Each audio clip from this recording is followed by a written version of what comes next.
I remember my parents always saying that when I buy a house, I need to make sure that it runs on gas. What's the first thing you ask for when you're looking for a place? Natural gas.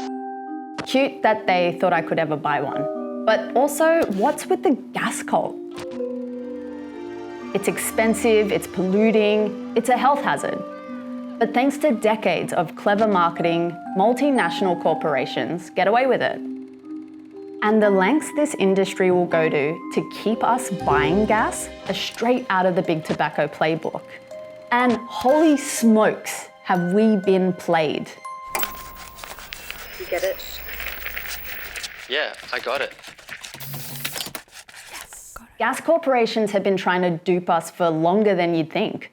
This story actually starts all the way back in the 1800s. In 1837, Australia's first gas company, the Australian Gas Light, AGL, was created to sell gas made with coal.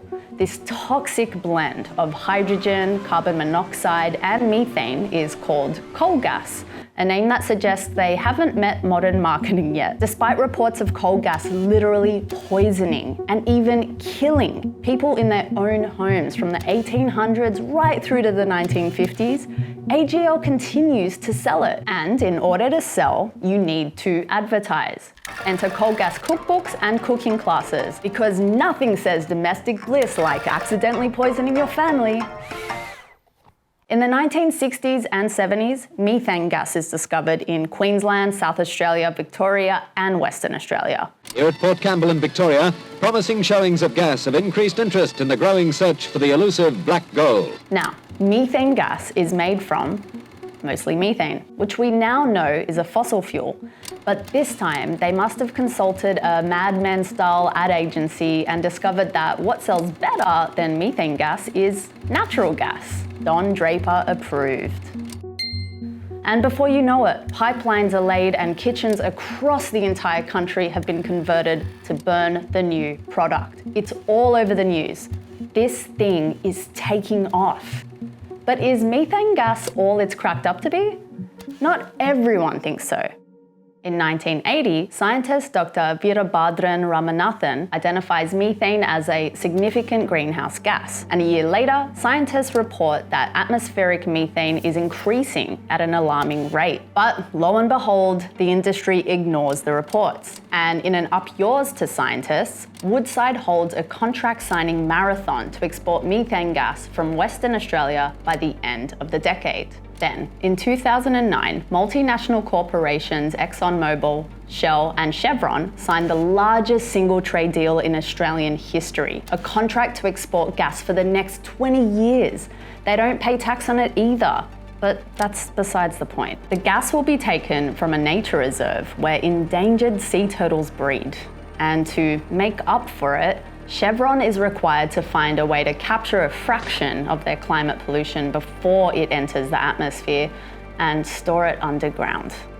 They call it carbon capture and storage, and Chevron is given $60 million in public funding to try and make it work. Spoiler, they don't. By 2016, the world has well and truly finally woken up to climate change. But after committing to reduce climate pollution, the then coalition government gives the gas industry the green light to export even more gas. In 2019, scientists are talking about the fact that methane is around 86 times more potent than carbon dioxide as a greenhouse gas over a 20-year period, and warning that climate change means more floods, fires, and heat waves. Doctors are talking about the gas industry's serious health impacts like asthma, birth defects, and cancer. Climate protests are ramping up across the country, where hundreds of thousands of people call out gas as a fossil fuel.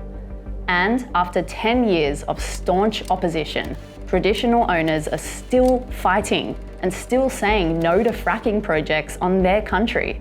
Even the Australian Tax Office weighs in, because Woodside, Chevron, ExxonMobil, Shell, and Santos made billions in revenue and paid zero tax from 2017 to 18. Literally zero. Then, in 2021, the Asthma Foundation says that cooking with gas has similar health impacts as secondhand smoking and is responsible for up to 12% of childhood asthma in Australia. That's enormous. And so the gas industry stops extracting and selling this damaging fossil fuel. Kidding, obviously. They just use more clever marketing and industry spin to change the story altogether. From billboards and bus stop ads to logos on your theatre brochure and football teams' shirts, you'll find gas corporations trying to buy your approval everywhere. The industry spends over $200 million on advertising every year. Remember when tobacco companies brought in doctors to endorse cigarettes? What cigarettes do you smoke, doctor? According to this survey, more doctors smoke Camel. The gas lobby employs a similar strategy. In 2020, they filled the COVID-19 Commission Advisory Board with fossil fuel executives, the majority of whom have significant stakes in the gas sector. Surprise, surprise, they conclude that we should burn more gas in response to the recession. We have the opportunity to increase the supply of gas. Once we were finally made aware of the huge health cost of cigarette smoking, manufacturers had to change tact. Our mission is to replace cigarettes with smoke-free products. Today, instead of selling us on cigarettes, they market the idea that they're helping us quit by hooking us up on new hazardous products. And now that the world has woken up to climate change, the gas industry has adopted the same approach, telling us we need to keep buying, just for now. Back in 2019, Woodside commissioned a report hoping to find a role for gas in the transition. Instead, the report found that Australian gas was actually increasing global climate pollution, as well as competing with renewable energy in international markets. Woodside tried to hide the report, but it was finally uncovered this year. Big tobacco lied to us for decades, all in the name of profit, and the gas industry has attempted to do just the same. Bottom line, using cigarettes as a treatment for asthma is about as useful as gas for the climate crisis. So, what else are they hiding? They're hiding how expensive it is. Gas for cooking and heating is around twice as expensive as electricity from the grid, and 10 times more expensive than electricity from solar. They're hiding how little they contribute to the economy. Australia's gas exports are 95% owned by multinational corporations who, again, pay little or no tax. The entire mining industry contributes to less than 5% of government revenue. They're also hiding how few jobs there are. The entire fossil fuel sector only employs around 1% of the workforce. To put it in perspective, the health and social services sector employs about 10 times more people than that. But the dodgy dealings of the gas industry don't end with bad faith advertising. It actually gets a fair bit worse than that. In 2022, the Australian Competition and Consumer Commission released its report on gas exporters. According to independent analysis, the report describes practices like controlling the market. Just 3 gas exporters have influence over almost 90% of East Coast gas reserves. Anti-competitive practices, reducing the number of gas producers competing to supply gas to the domestic market. Price fixing, competitors agreeing on pricing rather than competing against each other, which raises prices. So, who are we talking about here? Check it out.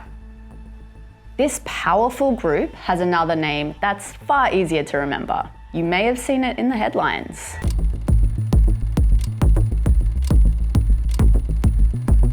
And look, I'm not saying it's a cartel. Our legal team specifically asked me not to say that, but I can't stop you from calling it a cartel. So, what's the impact on us? Well, whether or not we have gas in our homes, gas-fired power stations still supply some of our electricity. And when corporations find a way to raise the price of gas from $5 to $50 a gigajoule, power stations charge more to produce our electricity, and we're forced to pay more. As a result, these corporations are making excess profits. Folks, we've just been had. So how do we ditch the dead weight and make our energy work for us? You can benefit from the transition in your own home, school, or workplace. Expert modeling shows that by electrifying your home with renewable energy, you can save around $5,000 a year. Gas corporations have been trying to pull the wool over our eyes since the 1800s. But clean, affordable energy is here, and freedom from fossil fuels is in sight. Let's demand a just transition to renewable energy this decade, and in doing so, protect our health, our pockets, and our planet.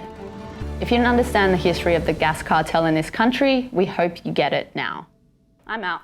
I'm about to boycott Origin.